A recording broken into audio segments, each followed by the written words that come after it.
इनको अयोध्या में इनको याद आ रहा है भैया कि अस्पताल बनना नहीं चाहिए। उत्तर प्रदेश की सरकार है भैया, वहां के मुख्यमंत्री हैं योगी आदित्यनाथ जी, जो कि अच्छा कार्य कर रहे हैं। अपने ही गांव में आप देख लीजिए क्या हालात है वहां पे अस्पतालों की, उपकरण तक नहीं है। कितने अस्पताल तो ऐसे जहां पे बीपी तक जांचने की मशीन नहीं है, एक थर्मोमीटर आपको नहीं मिलेगा। 400 से ज्यादा सीटें इस बार केंद्र में एनडीए गठबंधन जीतकर भारत की संसद में हम लोग जाए, ये मेरी पार्टी की चिंता का विषय है। इससे मुझ और मेरी पार्टी तक ही रहने दें। क्या अब मुख्यमंत्री जात पात देखकर शहीदों का भी सम्मान करेंगे? क्या शहीदों के लिए भी उनकी जाति देखी जाएगी, उनका धर्म, उनका मजहब देखा जाएगा? हाजीपुर मैंने बार बार कहा है, मेरा परिवार है। जब से मैंने होश नहीं भी संभाला था, जब से मुझे राजनीति नहीं भी पता थी कि क्या होता है नहीं होता है, अपने पिता की उंगली पकड़कर हाजीपुर में जाता रहा। नहीं बता पाऊंगा, और देखिए ये मैं तब तक नहीं बता पाऊंगा जब तक सारे दल एक साथ बैठकर साझा प्रेस, आप सब अनुभवी हैं, ये पहली बार ऐसा नहीं हो रहा है। हमेशा आप लोगों ने देखा है कि तमाम घटक दल एक साथ ही बैठकर सीटों की संख्या की औपचारिक घोषणा करते हैं, एक साथ बैठकर ही सीटों के चयन की घोषणा करते हैं और प्रत्याशियों के नाम की घोषणा की जाती है। ये गठबंधन धर्म की मर्यादा ही है। मैं कोई नई मर्यादा का कब तक हो जाएगा फाइनल? कब तक होगा फाइनल? मुझे लगता है मंथ एंड तक इसकी घोषणा कर दी जाएगी। चुनाव नजदीक है, महबूब अली कैसर के साथ आने की चर्चा है, तो नहीं लगता है कि लोग धोखा देकर गए, उन्हें वापसी कर रहे हैं? आप किसी तरह का कोई अपेक्षा है आपकी? भाई ये मेरी पार्टी की चिंता का विषय है। इससे मुझ और मेरी पार्टी तक ही रहने दें। जनता को इस बात से लेना देना है कि भाई कौन कहां से चुनाव लड़ रहा है। 400 से ज्यादा सीटें इस बार केंद्र में एनडीए गठबंधन जीतकर भारत की संसद में हम लोग जाएं तो ये भी बड़ी बात नहीं होगी। इसके पीछे कारण है प्रधानमंत्री जी का जनता से किया गया वादा और उन वादों को पूरा करना। मोदी की गारंटी जिसकी बात हम लोग करते हैं, मोदी की गारंटी 2014 में, 2019 में, 2024 तक वो गारंटी पूरी हुई है। लाभार्थियों की संख्या जिस तरीके से बढ़ी है और उनका विश्वास जिस तरीके से केंद्र सरकार, तो केंद्र सरकार के प्रति विश्वास, बिहार फर्स्ट, बिहारी फर्स्ट के प्रति विश्वास, यकीनन जब मैं सभाओं में जाता हूं जो भीड़ आती है उनमें जो उत्साह दिखता है, ये मेरे विश्वास को बढ़ाता है कि 40 की 40 सीटें हम लोग बिहार से जीतेंगे। भाई पार्टी से कौन चुनाव लड़ेगा नहीं लड़ेगा, कहां से लड़ेगा, ये पार्टी का संसदीय बोर्ड ही अंत में ये फैसला करेगा। मेरी बातचीत भारतीय जनता पार्टी के साथ चल रही है। भारतीय जनता पार्टी की बातचीत अलग अलग दलों के साथ और क्या चल रही है नहीं चल रही वो मेरी जानकारी में नहीं है। बट हाँ, जो मेरी अपेक्षाएं हैं, जो मेरी उम्मीद है, उस आधार पर सकारात्मक बातचीत चल रही है। मुझे लगता है जल्द ही इसकी औपचारिक घोषणा भी कर दी जाएगी। आपने उन्हें भरोसा भी दिया था कि मैं शिक्षा मंत्री से मुलाकात करूंगा, क्या आपने मुलाकात किया? भाई मेरी मुलाकात का मुझे अभी तक समय वहां से नहीं मिला है, पर हाँ लिखित रूप में उन तक उनकी ये समस्या, उनकी मांग, जिसका मैं समर्थन करता हूँ, जरूर पहुंचा दी गई है। ये ही गांव में आप देख लीजिए क्या हालात है वहां पे अस्पतालों की, उपकरण तक नहीं है। कितने अस्पताल तो ऐसे जहां पे बीपी तक जांचने की मशीन नहीं है, एक थर्मोमीटर आपको नहीं मिलेगा। ये है बिहार के अस्पतालों के हालात। इनको अयोध्या में इनको याद आ रहा है भैया कि अस्पताल बनना नहीं चाहिए। उत्तर प्रदेश की सरकार है भैया, वहां के मुख्यमंत्री हैं योगी आदित्यनाथ जी, जो कि अच्छा कार्य कर रहे हैं। पर बिहार में बताइए ना, बिहार में है क्या ऐसे अस्पताल जिसपे हम लोग कर सके? बिहार में है ऐसी शिक्षा व्यवस्था जिसपे हम लोग कर सके? और उसपे इस तरीके के विवादित बयानों पे बयान, एक के बाद एक इस तरीके के बयान देने का ये लोग काम कर रहे हैं। जबकि आज की तारीख में जिम्मेदारी इनकी बिहार में बढ़ते अपराध को रोकने की होनी चाहिए।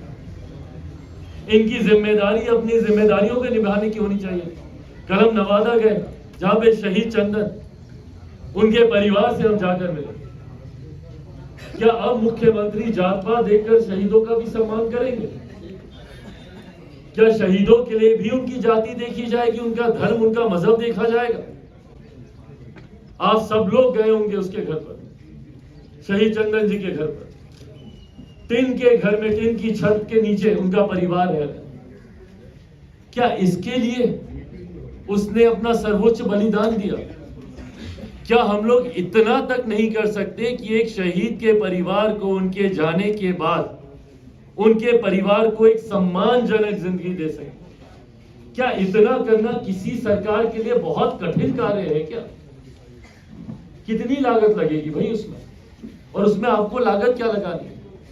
केंद्र सरकार की योजनाएं, उसके तहत भी आप प्राथमिकता के आधार पर प्रधानमंत्री आवास योजना के तहत भी आप कर सकते हैं। डीएम से हम बात किया, डीएम बोलते हैं इसके लिए कोई योजना नहीं है हमारे पास। क्या सरकार एक शहादत को सम्मान देने के लिए भी योजना का इंतजार करेगी? हम लोग इतना नीचे गिर गए हैं। उनके बूढ़े पिता हैं, उनको नहीं पता कि आने वाले दिनों में उनका रहन सहन गुजर बसर कैसे हो, नहीं पता।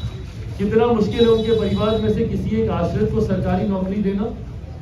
10 लाख नौकरी देंगे तो फलाना देंगे, ढिमकाना देंगे। एक शहीद परिवार के सदस्य को आप नौकरी नहीं दे पाए, उसका आप घर बनवा कर आप नहीं दे पाए। भाई हम लोग तो कर रहे हैं, इससे पहले कि आप लोग ये सवाल करें, हम लोग कर रहे हैं। जितनी आर्थिक मदद है वो भी हम करके आए।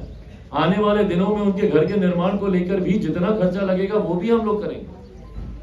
पर हमारी सीमाएं हैं, पर सरकार के पास तो ऐसी सीमाएं नहीं है ना। वो तो चाहे तो बहुत बेहतर व्यवस्था उनके लिए कर सकते, पर ये सोच नहीं है, ये नीयत नहीं। अभी मेरे मुख्यमंत्री को बोल दीजिए भैया कि इंडिया अलायंस की एक बैठक है, संभवतः आपको संयोजक बनाया जाएगा। नंगे पांव दौड़े हुए जाएंगे उस बैठक में। देश का दुनिया के किसी कोने में वो बैठक बुला लीजिए। जूम ऐप नहीं चलाना आता होगा तब भी सीख कर वो उस ऐप पे जाकर बैठेगा। ये सोच है मेरे मुख्यमंत्री। पर यहीं से नवादा कितना दूर है भैया? नहीं जाएंगे उनसे। यहां से बछवाड़ा कितना दूर है? गर्भवती महिला, सोचिए, मतलब वो पीड़ा का आप लोग अंदाजा लगा सकते हैं। 8 महीने की जलकर वो मर जाती है, और उनका परिवार ठंड के इस समय में, मेरे मुख्यमंत्री सर और सब ढक के निकलते हैं ना जब उनको ठंड लगता है, वो परिवार बिना छत के पिछले 1 हफ्ते से वहां पर सोने के लिए मजबूर है। घर पूरा जल गया है, चूल्हा जल गया है, तो खाना बनाने की व्यवस्था नहीं है। प्रशासन इतना नहीं कर सकता कि 2 वक्त खिचड़ी ही बना के दे, दाल चावल ही बनाकर दे, नहीं, एक त्रिपाल ही लगा दे वहां पर कि ठंडी हवा से कम बच जाए, नहीं। ये बिहारियों के प्रति मौजूदा सरकार की सोच है। और इन लोगों को चुनाव लड़ना, भागे हुए जाते हैं इनके घटक दल के नेता सीट बंटवारे को लेकर दिल्ली में चर्चा करने। दिल्ली में चर्चाएं इनके लिए महत्वपूर्ण है। बिहारी ठंड में जल रहे, ठंड में मर रहे, उनसे इनको फर्क नहीं पड़ता। छोटे छोटे बच्चे ठंड की चपेट में आके मर रहे। कितने रैन बसेरा इनके द्वारा बनाए गए, कितनी जगह इंतजाम इनके द्वारा किए गए। कल ही सोनो में एक छोटा बच्चा मर गया वहां पे ठंड से। क्या व्यवस्था ये लोग कर रहे हैं? और कोई नई बात है क्या? 19 साल के मेरे मुख्यमंत्री को ये नहीं पता? 19 साल में उनकी आयु की बात नहीं कर रहा, उनके मुख्यमंत्री की बात कर रहा। 19 साल से मुख्यमंत्री के पद पर है। क्या 19 साल के मुख्यमंत्री को यह नहीं पता कि ठंड का मौसम कब है, बरसात का मौसम कब है, लू कब चलेगी, गर्मी कब आएगी? उसके लिए क्यों नहीं पहले से व्यवस्था की जाती है, पहले से इंतजाम किए जाते हैं? And the worst part is that कि आज की तारीख में कोई इस पे चर्चा तक नहीं कर रहा। चर्चा हो रही है तो सिर्फ सीट बंटवारे को लेकर, चर्चा हो रही है तो मेरे मुख्यमंत्री के संयोजक बनने को लेकर, चर्चा हो रही है तो इस बात को लेकर कि खरमास के बाद क्या होगा। क्या 15-16 तारीख को हम लोग कोई नया समीकरण देखने वाले हैं? क्या भीतर भीतर मेरे मुख्यमंत्री, क्योंकि इसके बाद ये सारे पूरक प्रश्न आपके द्वारा आएंगे, मैं पहले ही शुरू कर दूं इन सवालों की जड़ कि क्या 16 के बाद कोई खेल होने वाला है, क्या मेरे मुख्यमंत्री फिर पाला बदलने वाले? सिर्फ इन बातों को लेकर चर्चा हो रही है। पर आम बिहारी जो आपके मतदाता हैं, जो आपके लिए कल को जाकर वोट करेंगे, वोट बैंक की ही राजनीति अगर आप करते हैं तो कम से कम उस वोट को तो साधने का काम करे मौजूदा सरकार। कम से कम सुख दुख की घड़ी में उनके साथ तो खड़ा होने का काम करें। आए दिन भैया हम लोग बिहार के हर एक जिले, बिहार के हर एक कोने में हम लोग जाने का हम लोग काम करें, और प्रयास यही है कि ज्यादा से ज्यादा लोगों तक पहुंचा जाए। प्रयास यही है कि ज्यादा से ज्यादा लोगों की समस्या सुनी जाए। और बिहार फर्स्ट, बिहारी फर्स्ट जिस लक्ष्य के साथ हम लोग निकले, उसमें आए दिन उसमें हम लोग संशोधन करते हैं, आए दिन संशोधन करते हैं। आप यकीन नहीं मानिएगा, हमारा बैक ऑफिस हमसे परेशान हो गया कि भैया अभी हम लोग 5000 कॉपी प्रिंट करवाए, फिर आप इसमें 2 चीजें जोड़ दें। ये अनुभव है, और ये अनुभव तब आता है जब आप गांव देहातों में जाते हैं। हकीकत है हिंदुस्तान गांव में ही बसता है, और जब तक आप गांव में नहीं जाएंगे, जब तक आप गांव से नहीं जुड़िएगा, आप देश की, आप बिहार की तकलीफों को आप नहीं समझ पाएंगे। और मेरे मुख्यमंत्री एक अनन्य मार्ग से निकलना जरूरी नहीं समझते। आखिरी बार कब गए थे ये किसी दौरे पर, आखिरी बार कब गए थे किसी ऐसे कार्यक्रम में जहां पे ये बिहार आम बिहारियों से मिले, बिना किसी व्हाइट मास्किंग के, बिना गंदगी इनके सामने से छुपाए हुए, बिना सिर्फ उन्हीं लोगों के इनके सामने लाए हुए जो इनके गुणगान की बातें करें। बहरहाल ये मेरे मुख्यमंत्री के कार्यशैली का हिस्सा रहा होगा। आने वाले दिनों में बिहार की जनता इनको जवाब देगी, और ये बात तो तय है। और ये मैं इसलिए नहीं कि एनडीए गठबंधन का हम लोग हिस्सा हैं, ये बात तय है कि आने वाले समय 2024 में जब लोकसभा के चुनाव होंगे, बिहार में महागठबंधन, हमको नहीं पता इनका एनडीए अलायंस बनेगा कि नहीं बनेगा, पर कम से कम महागठबंधन चलेगा। इतना जरूर तय है कि महागठबंधन एक भी सीट बिहार में नहीं जीत पाएगा। 2019 में जरूर किशनगंज की एक सीट ये लोग जीतने में लोग कामयाब रहे थे। इस बार 40 की 40 सीट एनडीए गठबंधन जीतेगा, उसमें कहीं कोई संदेह नहीं। और मेरा ये दावा, बिहार में हर एक जिले में, परसों हम लोग का मधुबनी में कार्यक्रम था, वो तस्वीरें आप लोगों ने देखी। जिस तरीके से इस ठंड के बावजूद जिस तरीके से बिहार फर्स्ट, बिहारी फर्स्ट को समर्थन मिल रहा है। अभी 16 तारीख को हम लोग का हाजीपुर में कार्यक्रम, और यकीनन अभी तक के पार्टी के सर्वश्रेष्ठ कार्यक्रमों में से एक कार्यक्रम होगा। हम टिपिकल पॉलिटिकल लैंग्वेज में वैसा नहीं बोलेंगे कि एक ऐतिहासिक कार्यक्रम हम लोग करने जा रहे हैं, क्योंकि कई लोग ऐसे दावे कर चुके हैं ऐतिहासिक कार्यक्रमों की और उनकी पोल भी खुली। पर यकीनन पार्टी के जितने ऐसे बड़े कार्यक्रम हैं, उनमें से बहुत बड़ा कार्यक्रम हम लोग 16 तारीख को हम लोग हाजीपुर में करने जा रहे हैं। अक्षयवट राय स्टेडियम में ये कार्यक्रम 16 तारीख को निर्धारित हुआ है। 12:15 बजे इस कार्यक्रम का समय रखा गया है।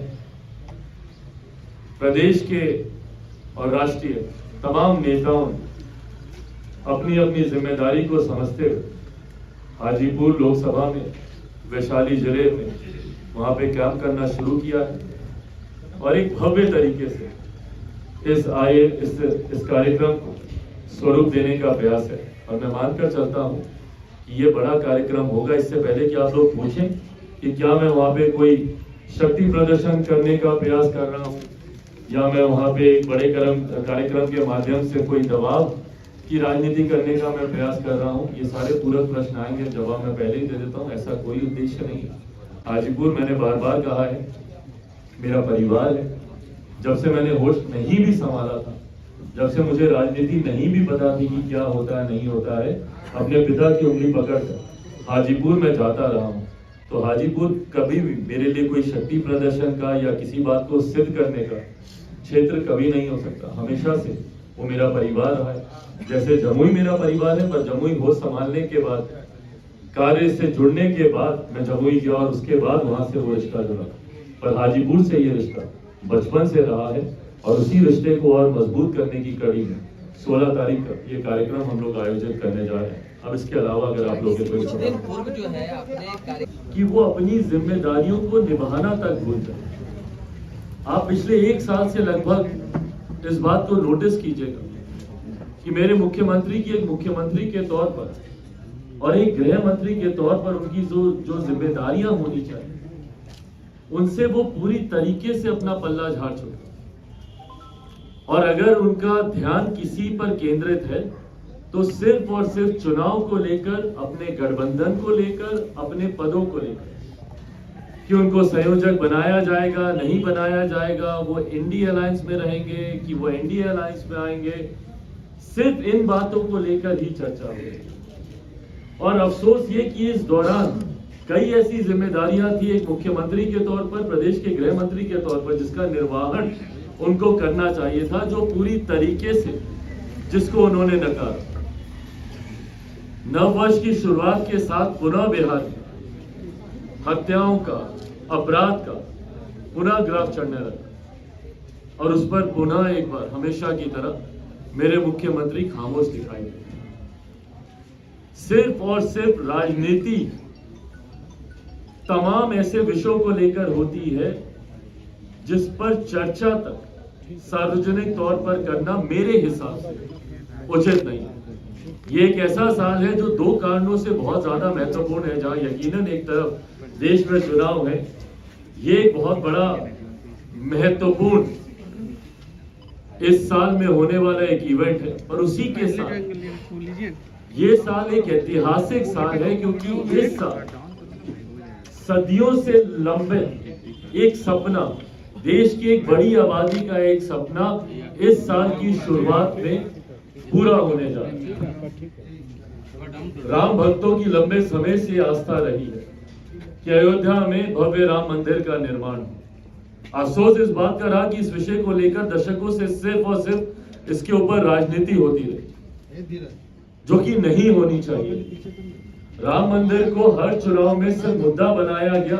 राम मंदिर निर्माण को लेकर तरह तरह की बातें कही गई, पर हकीकत है कि इसको लेकर सांप्रदायिकता तो खूब फैलाई गई, पर कभी भी इसके निर्माण को लेकर कोई ठोस कदम नहीं उठाया गया। पर आज जब ठोस कदम उठा लिया गया है, और न सिर्फ मंदिर का निर्माण कार्य पूरा है, बल्कि आगामी 22 तारीख देश के प्रधानमंत्री जी के द्वारा उसका उद्घाटन किया जा रहा है। रामलला की मूर्ति की वहां पे स्थापना की जा रही है, प्राण प्रतिष्ठा उसकी की जा रही है। इसको भी लेकर अब अलग अलग तरीके की राजनीति हुई। एक लंबा समय तो पहले इसके निर्माण को लेकर राजनीति हुई, अब इसके उद्घाटन को लेकर राजनीति हो रही है। किसको निमंत्रण दिया जा रहा है, किसको निमंत्रण नहीं दिया जा रहा है, इसको लेकर जिस तरीके की बयानबाजी चल रही है, और ये मेरी समझ के परे है कि बिहार के नेताओं को, बल्कि आपको तो खुश होना चाहिए भैया। हम लोग माता सीता के प्रदेश से आते हैं, सीतामढ़ी हमारे ही प्रदेश का हिस्सा है। हम लोग को तो और खुश होना चाहिए कि एक भव्य राम मंदिर का निर्माण हो रहा है। उतना ही खूबसूरत माता सीता का मंदिर हम लोग सीतामढ़ी में भी बना। पर जिस तरीके से बयानबाजी होती है और सनातन को आए दिन टारगेट करना जो एक फैशन बनता जा रहा है, और जिसमें प्रमुख भूमिका तमाम इंडिया अलायंस के घटक दल निभाते हैं, ये हम लोग की समझ के परे। कभी सनातन धर्म को डेंगू मलेरिया जैसी बीमारियों के साथ जोड़कर उसके खात्मे की बात की जाती है साउथ की पार्टियों के द्वारा, उस पे इंडिया अलायंस के तमाम घटक दल खामोश रहते हैं। और हद तो तब पार हो जाती है जब बिहार के ही क्षेत्रीय दल के नेता और इनके मंत्री एक के बाद एक विवादित बयान देते हैं। इनके शिक्षा मंत्री, जिनका काम शिक्षा विभाग को बेहतर करना है, वो कुछ समय पहले कहते हैं कि भैया रामचरितमानस नफरत फैलाने वाला ग्रंथ है, इसको जला देना चाहिए। कल वो कहते हैं कि मंदिर गुलामी का रास्ता है, जबकि हकीकत है कि पूर्णता, और मैं सिर्फ हिंदू धर्म की ही बात नहीं कर रहा, मुसलमान हो, सिख हो, ईसाई हो, जैन हो, क्रिश्चियन हो, बुद्धिस्ट हो, कोई भी धर्म, ये सिर्फ और सिर्फ व्यक्तिगत आस्था का विषय है। ये मेरे और मेरे भगवान के बीच की बात है। ये एक व्यक्ति और उसके आराध्य के बीच की बात है। इसमें किसी राजनीतिक दल, किसी राजनेता का इसमें क्या लेना देना भैया? और क्या बिहार के शिक्षा मंत्री और इन नेताओं को, इन महागठबंधन के लोगों ने सिर्फ इस तरीके की बातें कहने के लिए रखा है? क्या असर पड़ेगा आने वाली पीढ़ी पर इसका? देश ने एक लंबा दौर देखा है जहां पे सांप्रदायिकता की आग लगाकर देश को जलाने का भी काम किया गया। और मैं सिर्फ हिंदू मुस्लिम की बात नहीं कर रहा, मैं सिख दंगों की भी बात कर रहा हूं, मैं विभिन्न और दंगों की भी बात कर रहा हूं। उससे क्या हासिल हुआ किसी को? क्या देश का इंफ्रास्ट्रक्चर उससे बढ़ गया? क्या देश की इकोनॉमी उससे बेहतर हो गई? क्या देश हमारा विकसित देशों की श्रेणी में आकर खड़ा हो गया? किसी को क्या हासिल होता है इस बंटवारे की राजनीति से? और ऐसे में जब एक प्रदेश का मंत्री इस तरीके के बयान देते हैं, क्या ऐसे मंत्री को ऐसे पद पे रहना चाहिए? और वो भी शिक्षा मंत्री, जिनकी जिम्मेदारी अपने शिक्षा विभाग को बेहतर करने की। हम सब बिहारी दिल पर हाथ रखकर बोले कि 19 साल से ये प्रदेश के मुख्यमंत्री हैं, लंबे समय से जिस दल के ये नेता हैं, जिस दल से ये मंत्री बने हुए हैं, लंबे समय से उस दल को भी प्रदेश का नेतृत्व करने का मौका मिला, राष्ट्रीय जनता दल को।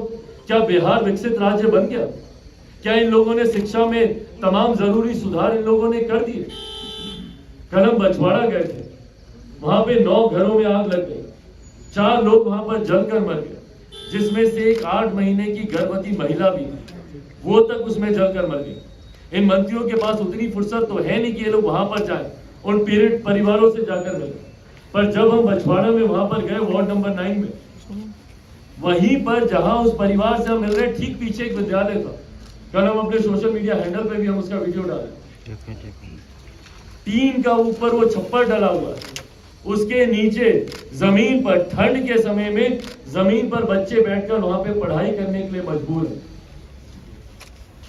क्या हमारे शिक्षा मंत्री को बिहार की ये दुर्दशा नहीं दिखती है? क्या शिक्षा मंत्री की ये जिम्मेदारी नहीं है कि वो जाए, कम से कम वहां पे भवन तो बनवा दे? कौन नहीं जानता भैया कि बिहार में शिक्षा के क्या हालात है। और यही कारण है कि आज भी मेरे बच्चों को कोटा जाना पड़ता है पढ़ाई करने के लिए। अगर बिहार में अगर ये व्यवस्था होती तो क्यों मेरे बच्चे बाहर जाते पढ़ाई करने के लिए, क्यों दूसरे प्रदेशों में जाते कॉलेज या हायर एजुकेशन के लिए? बिहार नालंदा यूनिवर्सिटी, जिसमें हम लोग फख्र गर्व करते नहीं सकते थे, आज भी G20 देशों का समिट होता है, तमाम देशों के राष्ट्राध्यक्ष आते हैं, तो हमारे प्रधानमंत्री उनके साथ तस्वीर नालंदा यूनिवर्सिटी के बैकड्रॉप के सामने खिंचवाते हैं। और उस राज्य में शिक्षा व्यवस्था ये है, और ये शिक्षा मंत्री अपना ही ज्ञान दे रहे हैं। इतना ही ज्ञान इनके पास है तो किसी दूसरे धर्म के जाके धर्मगुरु क्यों नहीं बन जाते? पर इस तरीके के विवादित बयान देना, सिर्फ और सिर्फ लोगों की भावनाओं के साथ आप खिलवाड़ कर रहे हैं, लोगों की आस्था के साथ आप खिलवाड़ कर रहे हैं, जो कि कतई सही है।